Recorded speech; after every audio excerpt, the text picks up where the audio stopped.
ഇതൊരു table time piece ആണ്. ഇത് 2 ഇഞ്ച് സ്ക്വയറിൽ ഉണ്ടാക്കിയെടുത്ത ഒരു ടേബിൾ ടോപ്പ് ടൈം പീസ് ആണ്. ഇതെങ്ങനെ തുറക്കണേന്ന് ഞാനൊന്ന് കാണിച്ചു തരാം. ഒന്ന്, ഇതിൻ്റെ ഉള്ളിൽ കൂടെ നിങ്ങൾക്ക് ആ ടൈം പീസ് കാണാൻ കഴിയും. 2,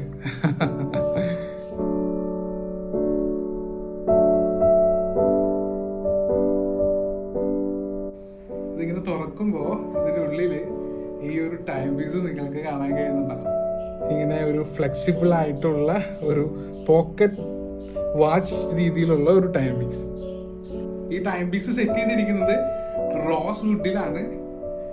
ആ റോസ് വുഡിൽ സൈഡിലായിട്ട് ഗോൾഡൻ ബ്രാസ് ഒക്കെ കൊടുത്തിരിക്കുന്നത് നമുക്ക് കാണാൻ കഴിയും. നമ്മുടെ മുഖം വരെ ഇതിൽ കാണത്തക്ക രീതിയിൽ നല്ല അടിപൊളിയായിട്ട് പോളിഷ് ചെയ്ത് വെച്ചേക്കാണ്. ഇവിടത്തെ ഒരു ചെറിയൊരു ഹാൻഡിലൊക്കെ ഉണ്ട് ഇത് തുറക്കാനും പിടിക്കാനൊക്കെ വേണ്ടിയിട്ട്. ഈ ഒരു ടേബിൾ ടോപ്പ് ടൈം